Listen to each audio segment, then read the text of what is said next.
All right, and we're live.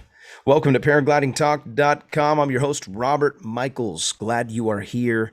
Super stoked about tonight's show. We have Andrew Fuller with us, and we're going to talk about all things flying. We're going to talk about paragliding. We're going to talk about SIV towing. We're going to talk about some Acro and what you can learn in Acro. Some of the things that can keep you safe in the game. I want to mention a couple sponsors. One of those sponsors is PPG Smoke. Go check out the website, ppgsmoke.com. Ryan Roberts is the one who runs that. He's got all kinds of cool stuff that you can get your flying stuff together and be great.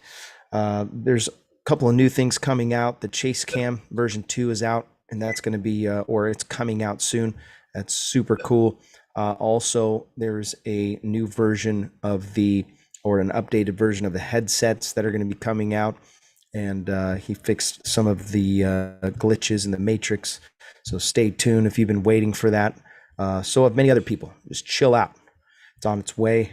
And yeah, super stoked about that. I got to test the first batch, and there was just a couple little glitches. He sent it back to the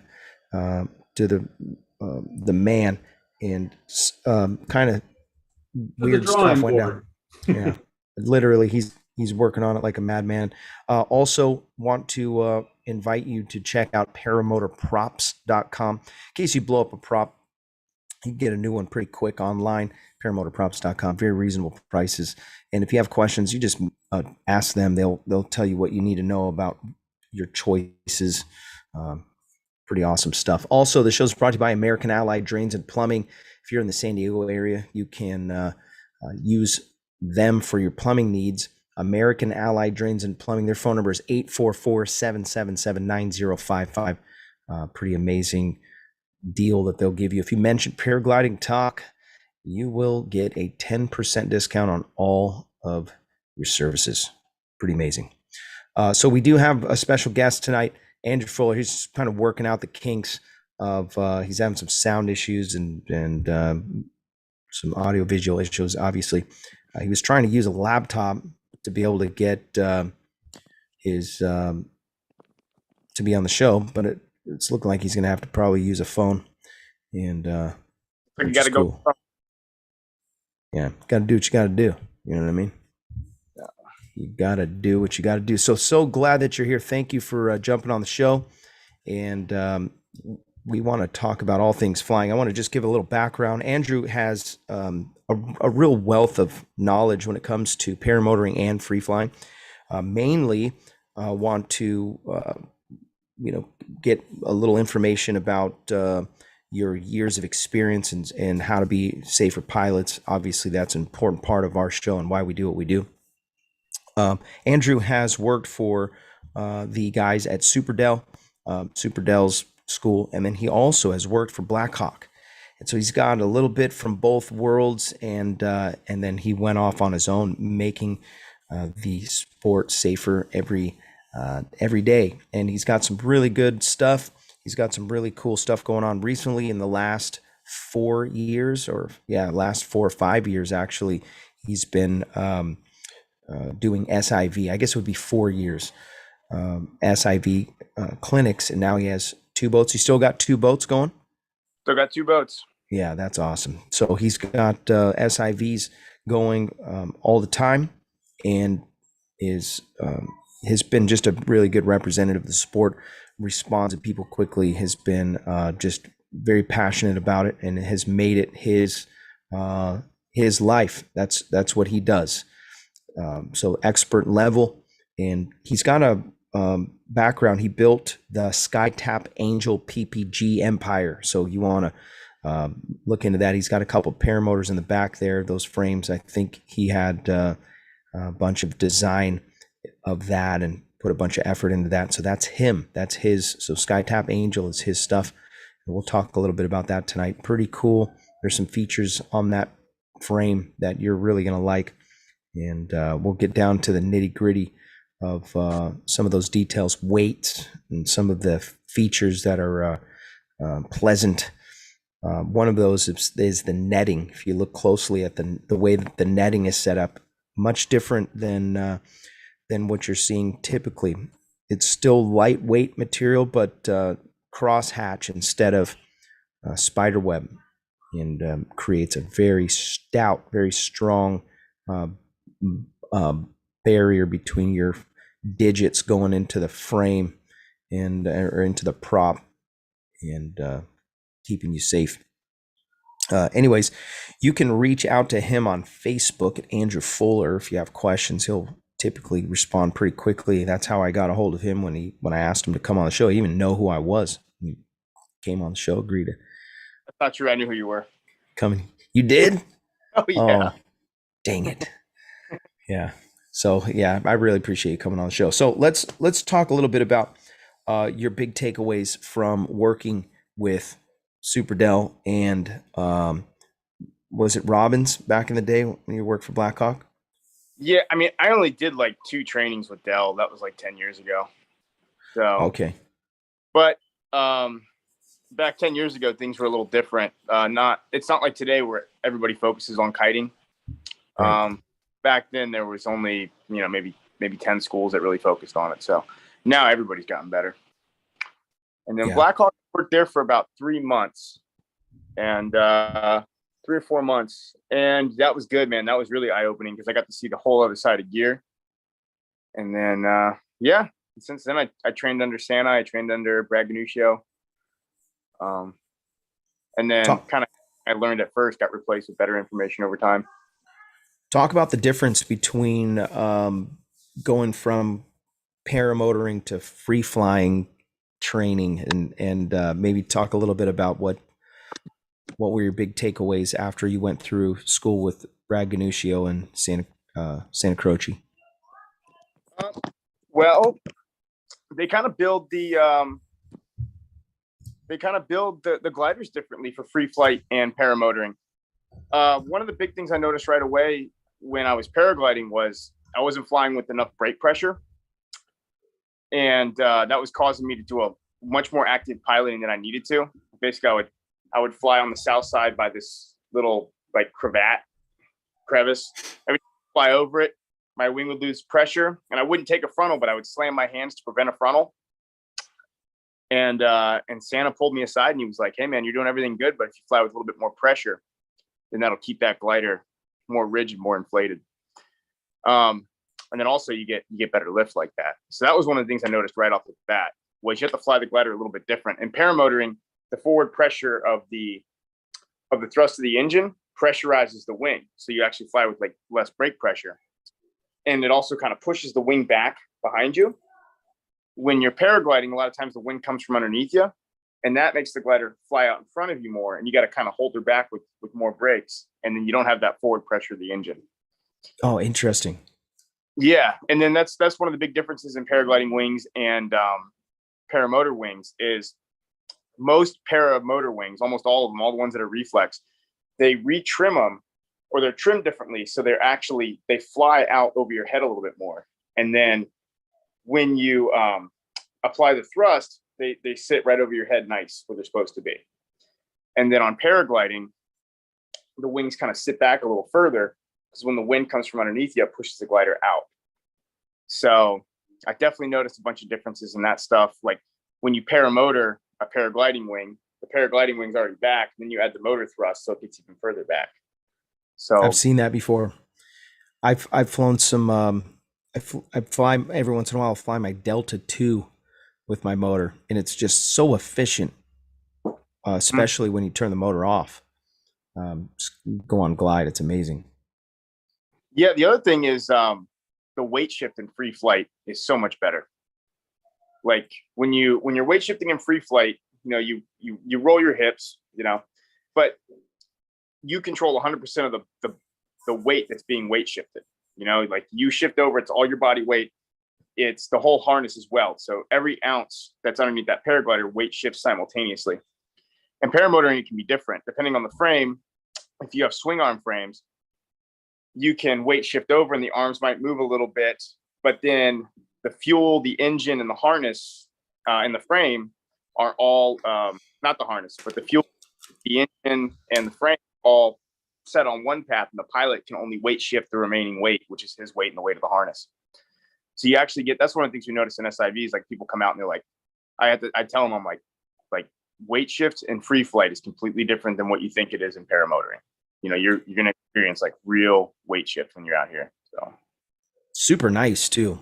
And I mean, that's really the ticket when you're able to throw your body weight over and be in a thermal and just tend the brakes. Um, it's completely different flying a motor. I've over the years now flying, I can say at least I've flown for a little over a year with the motor, and that is it's a totally different sport to me. When you're flying, yeah, you're pulling toggles and you're making things happen, but free flying is like there's a lot going on there.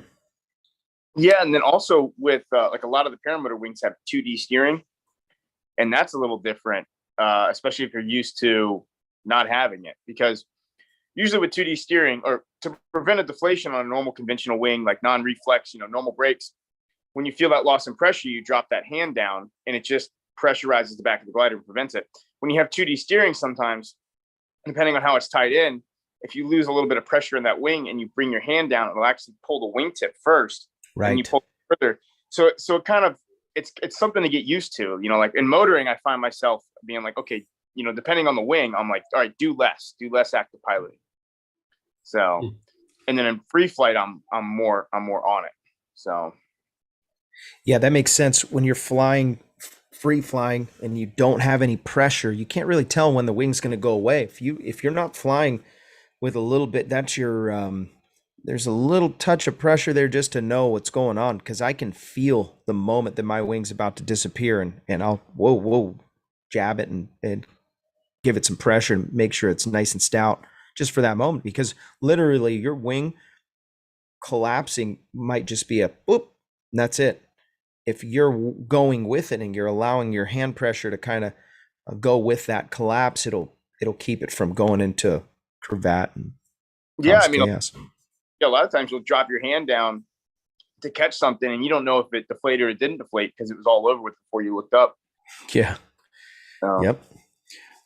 So your big takeaways from working with some of these guys and then going through, I really appreciate Brad Ganuscio. He's just an excellent teacher. I have heard nothing but great things about Chris Santacroce and his schooling, his teaching. What have you taken with you now that you're teaching? Talk a little bit about that, and what are you bringing to the table for the next generation? I'm just trying to live up to the other guys. I think the main thing that we offer that kind of sets us apart is we do very small number classes. Like we'll do 5 people in a class only if they all know each other. If it's people that don't know each other, the max we do is 4. And actually the number I push for is only 3 students per class. And that's so we can get as many toes as we need. And if anything happens, like if we get a bad line break or if the weather rolls in and we have to take 2-3 hours off, it doesn't take away from everybody's toes. Just instead of ending the day earlier, we have to take a break and then we get back to towing. Are you rotating 2 boats at a time at SIV? Usually I just take one out there. Okay. Depends on who's with me. Sometimes I'll take the other one. And it also depends on the weather, which one I'll take. So if it's real smooth, no wind, I have one boat that I take. And then if it's going to be a little choppy out there, I have another one. So, because one handles waves. They both, one goes 58, one goes 62, but one handles the waves really well. And the other one's just zippier and faster. So talk a little bit about your choice of static tow lines. So we use 1,100 pound test, and we got about 7,500 feet on the spool.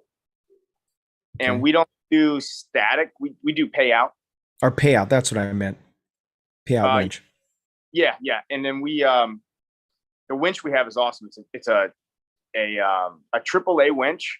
They don't do a lot of advertising. They're a real small company, but this thing it's a total beast. How'd you find out about them? Man, it was pure luck. Well, I was at a tow club, and the winch broke that we had in the tow club, and I wanted to get that thing up and running as quick as possible. So I reached out to Yarrow in Chicago, Okay, I know Yarrow. Yeah, and Triple he's like, seven. yeah, and he's always got winches and stuff around. And I was like, hey man, I need something that'll work. And he sent it down. It was a 777 that was converted over to run fully hydraulic. So it's not a chain or a belt rewind. It's hydraulic. And at first we weren't using it right. So we weren't putting enough back pressure on. And the pump, the hydraulic pump, is high pressure, high speed. So when you do back pressure, the engine actually slows down, but it rewinds the line twice as fast. We didn't know that. So at first we were just dropping the line in the water. Let it go in the water. Yeah, yeah. And it was kind of like, this is just for, us, me and my friends, so we can train. And then we got a little, like a bicycle counter, RPM counter, and we put it on there, and we figured out with the back pressure it spun faster. And then it just turned out to be what I thought was like, hey, I have a winch so I can train, actually turned out to be my favorite winch I've ever used. So who showed you that little trick to make it speed spool? And you figured out? He told me about that, but when I would put the back pressure on there, the engine would slow down. The RPMs on the engine would slow down. Yeah. And I couldn't tell if the spool was actually spinning faster. So it's tricking your brain. Yeah, so he told me, they gave me all the right information. It was just, me not absorbing it properly. And but I love that winch. And we use 1,100 pound test tow line. I've actually towed Leah up to 5,721 feet. So wow, Devin, that's crazy. Yeah, it was cool. I gotta post a video because, like, from her view, she's like it's stacked. She's like all cumulus clouds, and she's like right in like the middle of all these clouds. Like, they're like probably a mile on each side away from her, but it's like a stadium of cumulus clouds up there. It was pretty amazing. And the lake looked like a peanut.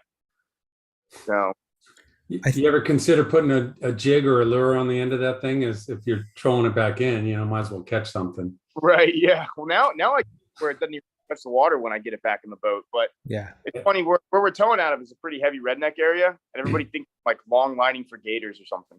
You don't gators. You don't have any air traffic in that area, right? You ever see that video? The guy's being towed, and he looks down, and there's a Cessna that just misses the line by that much. So we actually have clearance to 5,000 feet. Within a few miles, there's actually a military, like, not a few miles, 10 miles or 15 miles away, whatever. There's like a military bombing run, like a target practice. So every once in a while, we'll see, like, one time we were out there towing, and they were a couple of miles away from us, but these 4 A-10 Warthogs came in. And that was pretty neat. But so much for the air traffic. You can fly stuff under 500 feet that has a motor, but you're not really supposed to do anything up to 5,000 where we are. But paragliders are in the clear. So we actually really lucked out on that one. So I had Jeff go over the charts with me, and then I talked with the local FAA guy, and he's actually going to put us on the chart as like because we tow enough out there to where we don't have to call in a NOTAM anymore. He's going to put us on the permanent aviation chart. So, that's rad. Yeah. Yeah. And so you guys still have an airband radio with you just in case somebody comes flying through there. Yeah. Yep. That happened to us at Berryessa. Yeah. I know they have like a seaplane, float plane basin right over there. So there's definitely more traffic out there. But for that airplane coming and missing that line, and I'm sure you know this because you've done all the SIVs, but most people think like, hey, I want to release if a plane's going to hit me. What that pilot did was the best thing you can do is hold on to that line. Keep it straight. The best thing that can happen is that plane hits that line and it breaks on the wing. But if you release that drogue chute, that drogue chute's going to open up, and that line is going to friction burn all the way down that wing. So. Yep. That was so close. That's just bad luck on that guy. Yeah. Yeah, or good luck. Didn't get hammered by that plane. Will Fly donate $5 to the super chat. Said Resurgence PBG rocks. Thanks for that, Will Fly. So let's talk a little bit about your 5,700 foot tow. Now, if you ask a tow operator, they will do nothing wrong. It's always the pilot's fault. But I want to argue that it can be both the pilot it takes both the pilot and the passenger to be able to actually be to get a really good tow. Talk a little bit about what is the perfect recipe for a great tow. Speed. That you can Yeah. make up a pilot cutting corners and not going to the outside and making all the mistakes, so long as you have a big enough lake and the speed.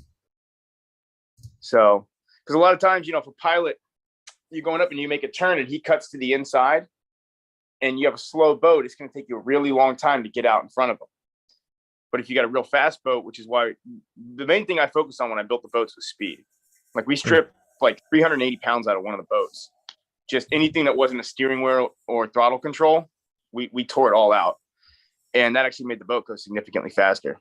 So if a pilot cuts a pattern, then in our boat, we can just dip up and then get out in front of them again and continue to tow without them losing too much altitude.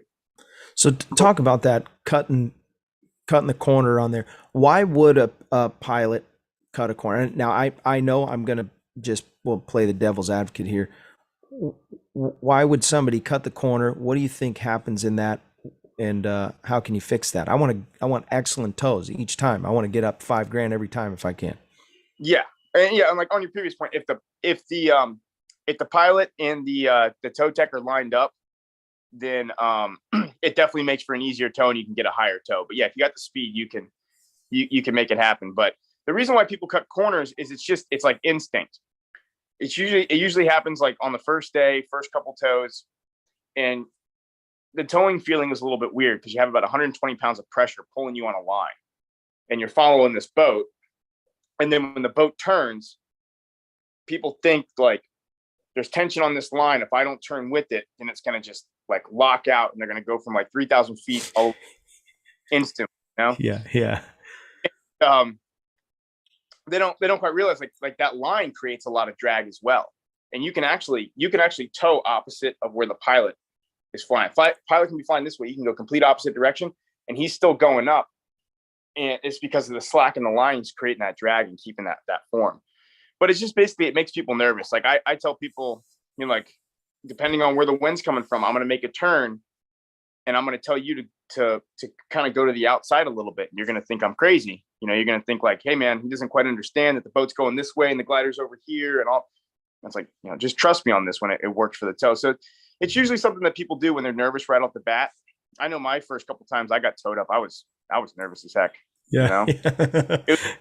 When you get off the tow on your first tow, you're like, dude, let's do whatever deflations because nothing's going to be like that tow. Yeah. I'll do full stalls right now. No problem. Yeah. You're just like, come on, bring it on, Yeah.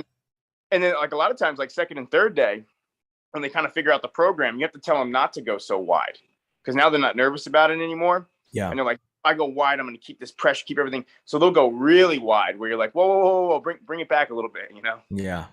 But so there's a balance, obviously. The best advice I have to get a good tow is to listen to the tow operator and also listen to what they're saying in the class before, because they're not just going to hook you up to the boat and then yank you into the air. They're going to have ground school probably for like an hour just on this topic alone. We're going to say, okay, this is what we're going to be doing. This is how it goes down. This is what happens with this. And this is what you need to do if it goes like this. So be paying attention to those. It's not just, you're not just a balloon on a string. Yeah. And actually, that's the thing. That's the thing too. The tow operator, if he's an experienced and very well, taught and sticks to a set pattern, things go very smoothly. But if you have a tow operator that isn't as experienced or doesn't really have the knack down for what's going on with what everything looks like, how everything's going, it can be horrific, I did mine with my pod harness because I wanted the full experience. Like I know that I'm going to be flying in the mountains. I need this SIV training not to be anything out. I flew the wing that I fly when I go to the mountains because I wanted the full experience of, I want to know what my wing with this harness does. personally, I think that is if you can afford to do that. My stuff's, wore out. I wanted to know exactly what was going to happen if I'm in this scenario. So I pull the deal release, the release, and I'm floating. I'm like, okay, now we're going to find out what this thing's really about. When the line, as we're towing, when the line would cross like way over, I'm talking like it feels like it's straight down and pushing on my leg, and my, I'm in the pod, but I'm like, it just feels like I'm and then finally I would never, pull early. You literally wait to hear for them to say, okay, go ahead and release. What was I gonna say? Yeah, it's just such a weird feeling. It's definitely, it's intense. Yeah. And like with tows, that's also how you can tell like how tired the pilot is. So like, their first tow, they're a little nervous, and they're standing, so that doesn't count. But when you get up to like the fourth tow in a day, if we do a fourth tow, and then the guy's having trouble following commands, then that tells me like, hey, we're not going to do a fifth tow, so we'll figure that out. And you can, because it's like, on the second tow and the third tow, you're paying attention, doing everything good. And then you're starting to get, or it could be on the third day, it could be like their 15th tow, and you can see them start, or their 12th tow, whatever it is. And you see them start not following as well. Then you're like, okay, you're getting tired. So I like that. The other thing about the tow is you can learn a lot about gliders. You can learn how lifty they are by towing them. You can learn how fast they are by towing them. So I get all that information on all these gliders just by towing them, which is neat as well. We also get all the information of like how well does this thing hold up to wear and tear? We're getting them wet, and there's beating on them. Yeah, you're towing them up, you're stalling them, you're ripping lines, and then you get the thing wet, and then you pull it out, and if the thing takes like an hour to dry, it's like the lighter weight ones wear down quicker, but you can kind of tell which ones are good for like, all right, I'm going to purchase this one for an SIV. There's some I like, but I wouldn't buy one for the SIV class just because it won't hold up as well, but it's not built to. So. Yeah. Let's do a giveaway. But see, what I found? That's what I was saying about the experience of the tow operator. You've learned so much, Andrew, from just observing and repetition and seeing so many different things that just from seeing it so often, you can go, yep, that glider would be like this. If this guy's getting tired, he's going to exhibit this. This is, that's excellent stuff, man. Excellent. We're going to give away one of these retractable keychain deals. This is for your phone tether. Keep you from losing your phone while you're flying. Well, I don't know if it'll totally keep it, but it's nice. Maybe you need to just put a mirror. Yeah, no more names in the wheel. It'll work until it breaks. It'll work until it doesn't. So it doesn't. You put a mirror on here for your motoring, guys, so you can have just take a look at how much gas you got. Unless you're like David Wolf, then you put a electronic sensor on there. I'm spinning it. Spin to win. Spin it. Who's the sponsors? I really hope these things aren't garbage and people are like, oh, Robert gave me this thing. They look pretty good. They're going to last as long as they last. So. Yeah, I hope so. The spin of this wheel is brought to you by Calamity Kite Clinic. If you want to step up your game on kiting, or maybe you want to just learn from a really good ground handling pilot, you can go to calamityKiteClinic.com. Also, the show is brought to you by Nebraska PPG. Josh Bowden runs a school in Nebraska, and if you're interested in getting some top-notch training, you can sign up with Josh and his team today. There's a link in the description. Yep. So close. Ooh, I don't know. I think it might be Craig Couch again. I don't know. He's going to win a second one. He just won. It's going to be close. I think it's Bill H. I think it might. I don't know. I think it may. Bill H. Congratulations, Bill H. Bill H. Bill H. Congratulations, Bill H. Bill, if you will reach out to me at paraglidingtalk.com, just like you've done many of times before. You've won many of things on the show, and it's great. As the shows get smaller and smaller during the summer, you have a better chance of winning stuff. Congratulations, Bill H. That's true. Hey, OG James. Augie 03 said, Yeah.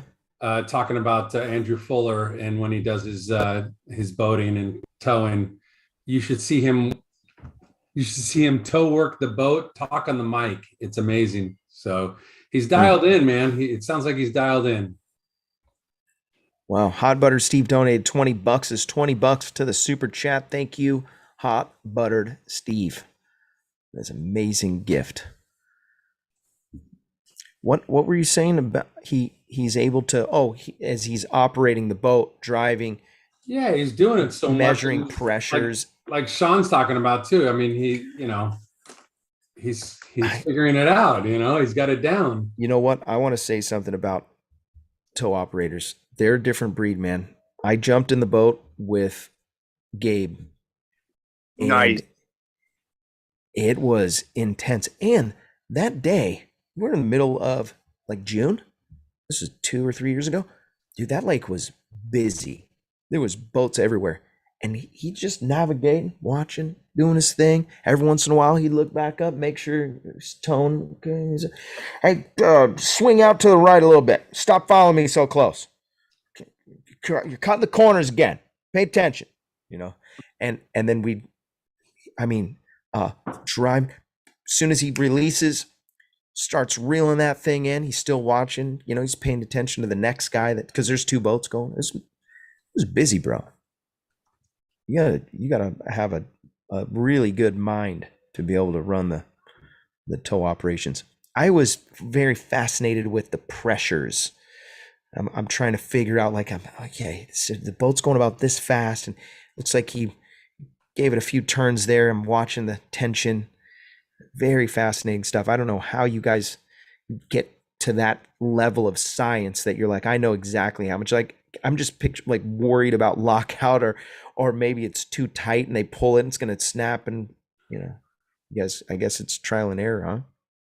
So people are saying he will drive the boat, navigate, talk on the radio, operate in the tow while he smokes 2 cigarettes at the same time. Probably ordering a new prop from Paramotor Props, and pays his parking ticket while at the same time. So pays his parking ticket. People want to know about those machines behind you, Andrew. Oh yeah. This is the Spartan frame. SkyTap Angel. No, this is actually the Spartan. Oh, SkyTap Angel is the name of one frame, and then you have another name for this frame. Yeah, SkyTap Spartan. Okay, Spartan. Wow. So it's single hoop.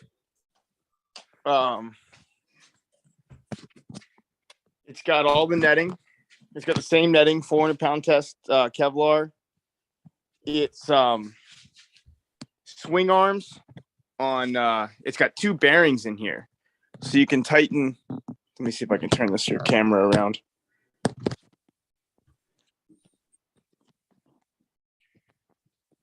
So it's got 2 bearings in the swing arms. So you can tighten these all the way down, and it's just real smooth. It's not aluminum on aluminum or stainless on aluminum. And then it has the quick release harness, which is just a one release. Oops. Boom, everything comes out. And that's pretty much it. It's a single hoop swing arm with really, really strong netting and a real strong frame. What's the frame made out of? Aluminum. Aluminum. And what's the thickness of the aluminum? You know offhand? It's 3/4, and then 0.049 wall. 0.49. So 3/4 inch diameter, and then the wall thickness is 0.49. And the you've got a certain weight range. What compare it to, like the I don't know. I'm flying a Parajet Maverick. What is the weight of the Spartan? This one right here, I put it on the scale like 2 hours ago, and it's 55.2 pounds. Wow. Empty. Yeah, it's so with just the frame, and the fuel tank and the harness, basically everything but the prop, engine, and throttle, it's 24 pounds. Oh wow, that's pretty So, light. Yeah, it's pretty much right in the middle of everybody, or like on like the little bit on the lighter end. And then we have I guess I'm going to show you the shop. We have a ton of harnesses. What are your two go-to harnesses that people seem to? It seems to be the Dudek or split Apco or something. Do you have your own brand, or do you have your own line? So Dudek is kind of my go-to. Nice. At the last fly-in, this was really cool, man. I should have been doing this for a long time. At the last fly-in, I loaded up my bar tacker and my industrial sewing machine, and I pre-made a bunch of quick release harnesses, just the buckles. And then at the fly-in, I was taking whatever harness people had. If it was low hang point, I could cut off their old buckles and sew a quick release on in about 15 minutes. Oh, nice. And, yeah, I mean, I was doing that. I did that for probably every kind of harness. So I think we did 21 of them total. And a lot of sub airs, a lot of Dudeks, a couple Apcos. Somebody had a Soul. Nice. So yeah, that was cool, man. So that's something I'm actually getting into more, is because like bringing those. I was also making paragliding lines for people. Sometimes people had stuff falling off their risers I could sew back in. Sometimes harnesses were starting to come apart in certain areas, and I could just sew it right back up. It was cool. You got an industrial sewing machine? Oh yeah, I got. So you obviously, there's certain specific thread that you're using and the pressure and so forth. So that's awesome. Let me check this guy out. That's a real man right there, by the way, that sews.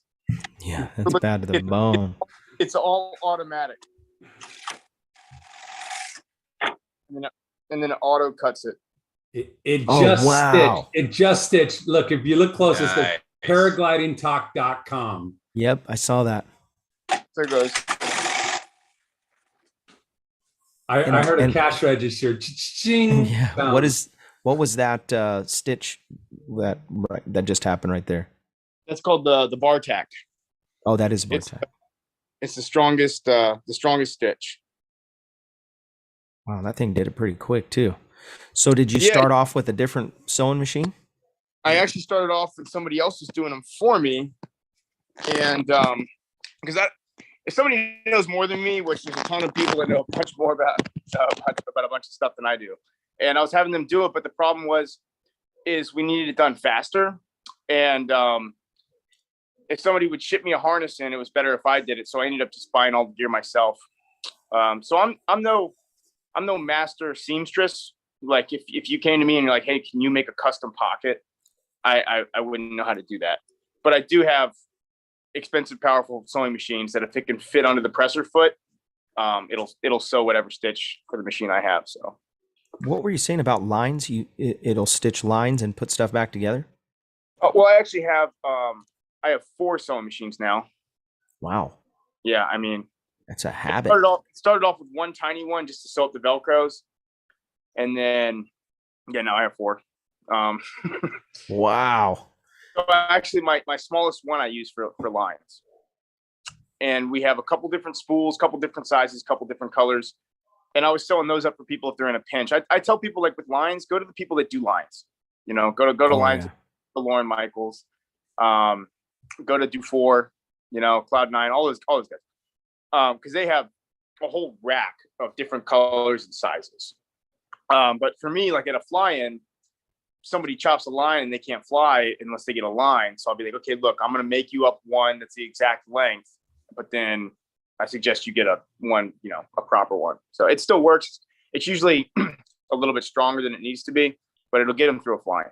So awesome. But actually I've been talking and kind of setting up to where I'm actually going to get some more spools so I can do line break tests and porosity tests on gliders, like more so at fly-ins, not so much at home, but like when I'm at a fly-in, there's been gliders that have been splitting lately, and there's been people lines and stuff, and it's kind of all the people that do that kind of stuff are really backed up.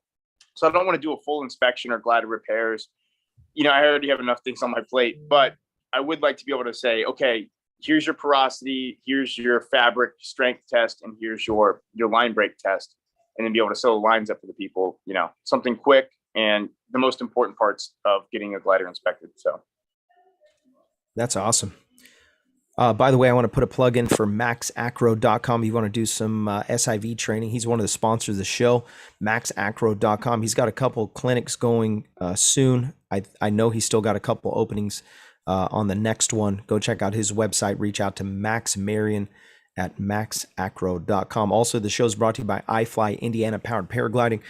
No better place to get proper training than iflyindiana.com. Kevin and his team will get your feet off the ground. That's iflyindiana.com. Also, I want to mention Lone Star Paramotor. If you're in the Lone Star state of Texas, you can reach out to Ron Turan and his team for world-class training. He's on a mission right now. He's flying the pyramids right now. Pretty cool stuff. Oh, I got to remove this. Yeah, I like all those guys. Can I say something about Max's SIV? Yeah, for sure. That was my favorite one I took. Oh, yeah. Yeah. Max is awesome. For sure. I don't know what happened with your phone, but you're sideways for some reason. Damn my phone. Sorry, you can just leave it like that. Guys, drink. Yeah. So I took a bunch of people's SIVs, and it was actually when Gabe was still coaching, Max was driving. Really? But same program, and that was I like that one a lot. Yeah. So. You feel like you're at home. I mean, there's just a comfort level. You just know the guy's been doing it. It's all he knows his whole life, paragliding, acro, and tows.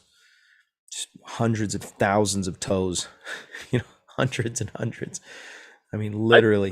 I think the amazing part is, like when Max was too young to fly, he was taking reserve rides with his dad and Gabriel Jeb because they were trying to learn tandem acro. So I think he took like 4 or 5 reserve rides, like as a young child before he even flew. So like reserves coming out for a lot of people is traumatic, and he doesn't give a shit, so he doesn't care. He'll just, like, I remember he threw one when we were out there, and he was just like, he was doing something, he got out, he came a little bit too low, and like you see him look, and he was like, well, even if I get this untangled, then I'm still not going to make it back to short. So he just threw, like, just all casual, I'm jealous of that. I think Gabe has thrown like over 200 reserves. So yeah, I had him on the show, and that episode was really fun.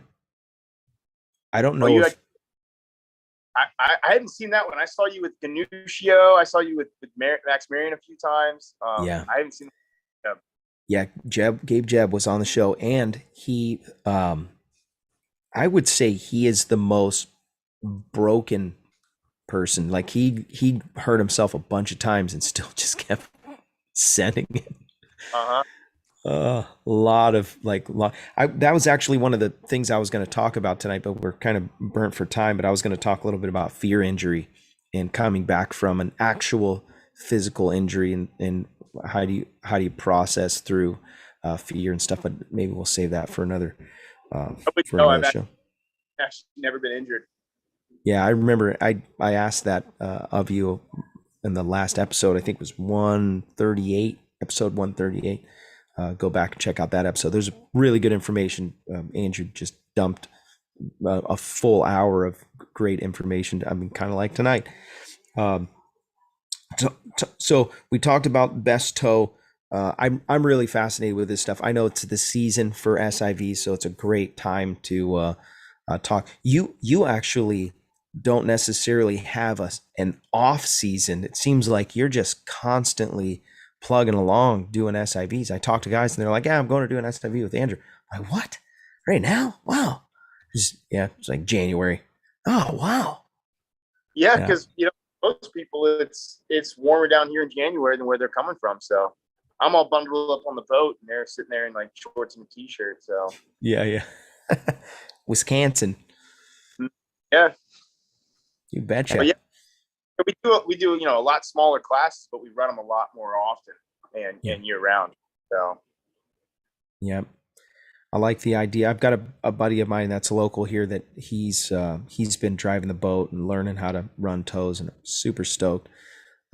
Somewhere down the road, my dad gave me a boat, and I don't know if it has enough juice, but he gave me it's a 75 horsepower outboard. It's a Nissan, and it's just it's a bass boat. I don't know if it would work, but I was thinking, man, that'd be cool if we could, find a winch and go and send it somewhere. I know it's not that convenient. 5 horsepower might not cut it. Yeah, I Probably won't cut. I don't think so. But unless you got a good headwind. But yeah. Looking at I built out 3 now. What horsepower are you running? I got a 225 on one and a 200 on the other. And that's plenty. Oh yeah. The 200 horsepower one is faster. That's the lighter boat. A little bit smaller, but significantly lighter. It's one of those ones that's so light when you step on it. Like when you step on one side, the boat goes. You walk over, goes. Like it's a little tunnel boat hole. But the light one doesn't handle the wake very good, but the other one does. Yeah, it doesn't hit the it won't do the waves as good. But man, yes, it's painful. that's the other thing. Students will be like, "Hey man, can I come ride on the boat with you?" And I'm like, "Sure." They usually don't ride on the boat with me for more than 2 tows. Yeah, because it's so fast running stuff. It's either we're going really fast and it's loud, or we're sitting there rewinding the winch and it's really loud. Yeah. So they kind of, so they're usually like built once, twice, and they're like, "All right, man, that was cool. Thanks for showing me that. Never getting on this thing again." Hey, Andrew, what's your advice to a guy getting towed up and you've instructed to go to reserve, and he's coming down on reserve, and maybe the wind is kicked up a little bit? And it's something I've seen before on a video where he comes to the water and then he starts to get dragged. So what are your thoughts on that and suggestions? Keep your head out of the water. Don't kick your feet. A lot of times when we do our reserve throws, we do them when the weather is not perfect. Like if we're out there towing and things are going good, we keep towing, we keep doing that. If the wind starts getting like, okay, it's blowing hard up top, it's not really, so we can't really tow you up high because it's blowing too hard. Or, if it looks like the rain's coming or something, then that's when we actually do our reserve throws. Cause we kind of squeeze those in. And we try and do it at the end of the day. Like that's usually when we do it, like first or second day if the wind starts getting too heavy or whatever, then we sneak out, we stay low, we throw the reserve and get it over with. So a lot of times when we throw, you're in a situation where the reserve comes down, it bounces off the water, stays inflated, and then it starts pulling on you. And you just keep your head out of the water and wait for the boat to get there. If you're trying to get out of your straps, the best way to come underneath your shoulder straps and get out, but don't kick your feet, because you will tangle. The problem is that the reserve stays inflated and it's pulling this way. And then the main glider acts as a sea anchor. And they're pulling against. So the reserve's pulling from here, the main glider's pulling from here, they're pulling against each other. And if you get something in between those two, like you start kicking and those lines go around your legs and they get tight fast and it hurts. So would you recommend they flip on their back, or is that even possible at a couple mile an hour drag or whatever? It's pretty hard to flip on your back. So a lot of times when you land in the water, we like using the padded harnesses. So they have like foam in them, which overrides all your flotation, right? You hit the water, usually you roll off on your side, and then the harness you're not really sitting in the harness anymore. It kind of like dislodges and comes up here. So you can't really get back on it or get back in it. So you're just kind of sitting there with your head above the water, waiting for us to come. Now, if it's an airbag harness, then they hit the water and then all the air comes out. And those are real easy. People land and they're sitting there and they're fine.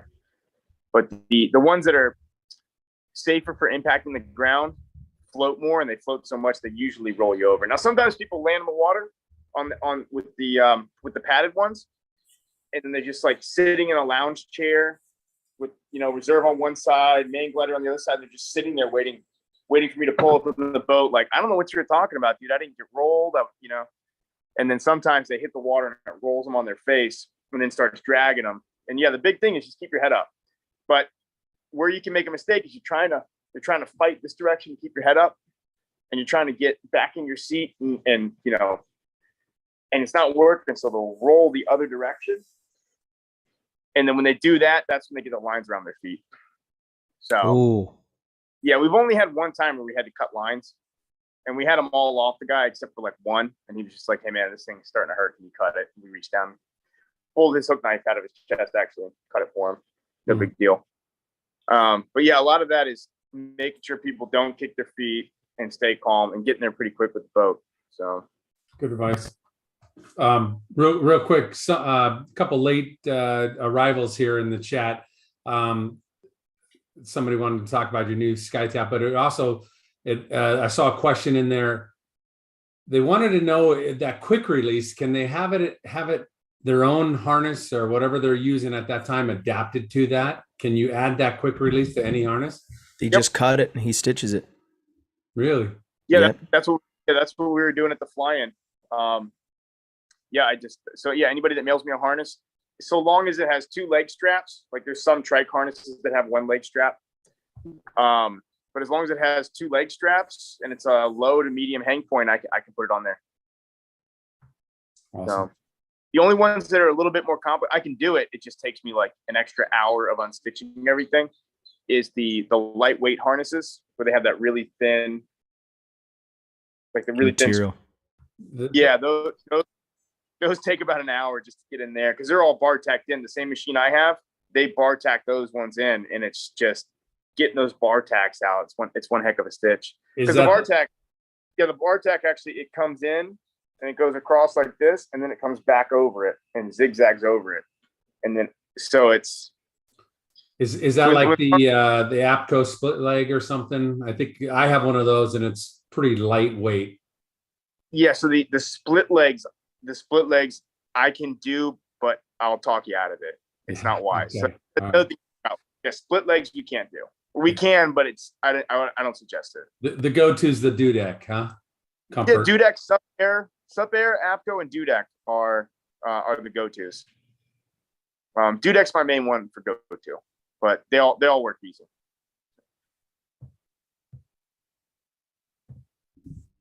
Robert. That's pretty awesome, man. Cowboy PPG said, "How do I get my harness modified for the quick release buckle?" So that's just literally you bring some scissors. Let Andrew handle that, right? Yeah. Mad Slope. Go right back on. So. I've got one that I want to switch out for my helmet. So when I'm at the flying, I'll come find you. All right. Just a little one. It's a magnet that just. Yeah, actually, I want to come out west and bring a lot of stuff out west to those fly-ins. Yeah, let's go, bro. You should come to Salt and Sea. That's like right up your alley. I want to do that one, and I want to do what's the other one with all the flamethrowers and machine? Yeah, Flying Circus. Flying Circus. Yep. Yeah, I want to do that. Yeah, it does looks pretty amazing. Mad Sloper had a question. How long does it take to complete the typical tow, and how high? It can be as fast as 6.5 minutes. Really? Wow. Yeah. Yeah, I didn't know it was that quick, and then I videoed myself on a couple of them, and I got back and I was like, man, yeah, I mean, you can get a 4,000 foot tow in 6.5 minutes if you're from the time the glider comes off the ground to the time they pin off. Typically it's like an 8-minute tow, 8.5-minute tow. When I towed Leah up to 5,700, and that was the longest tow I've ever done, that was only 12 minutes. Wow. So it's a perfect little balance of like, if you drive the boat too fast, then the pilot gets too far behind the boat and they don't go up. So, but if you don't give enough pressure, then they don't go up fast enough and you run out of lake. You kind of balance like, how fast can I have this spool unspooling, and how much pressure can I get them to where they're pretty much going up consistently, and they don't get, and that's kind of what makes a good tow tech is, things are going to happen where it's going to take a little bit off launch. Somebody might not follow the instructions and they'll get back behind you. And if you're able to make up that angle of attack on the line, like if somebody starts off back here and then by the end of the tow, you can have the angle up higher, that's what really kind of separates. And that's one of those things that's so hard to teach, because you're just like, okay, you see what just happened there? Here's why this is different from every other time. Yeah. Yeah. Then it happens again. You're like, no, this one's different from that one because of this, so it's, Yeah. I did learn, I think by the second toe, I was like, okay, I'm cool with this. And now I was really focused with the toe. The first one was just like, what is happening? Oh, it's pulling. Oh, that feels weird. Oh, yeah. Oh gosh, why is it yanking like that? The line scattering, So are you instructing the pilot to add a little brake, or is the toe doing all the work? It depends. So if I'm running downwind and I got a short lake, then I'll have them ride the brakes on the final leg. Right. If it's a no wind day, and we have 2 lakes we do it from. One of them's huge. If it's a no wind day, I don't tell them anything. So it's pretty cool. Like there's one lake there's 2 spots we launch out of, and the lake's so big that, and if we have no wind, there's almost nothing that the pilot can do to screw up the toe, because I can just get right back out in front of them, and if I need to, I can just keep stretching the pattern. Nice. So yeah, that's super cool, man. John B asked, do you sacrifice any ground comfort putting the quick release on a dudek harness? Not on swing arm frames, so no. Nah, it's not even touching you. Yeah, I've they tell me that it's more comfortable, but it's more comfortable. No, it's actually it's not like, so when like the fixed hang points, like the Angel, the fixed hang point makes everything kind of go tight, and it's not that comfortable. It's strictly done for safety. But when it's a swing arm frame, when you stand up, the swing arms come down, and there's none of that tension. So this, you don't lose any comfort. That's rad. I want to mention Resurgence PPG.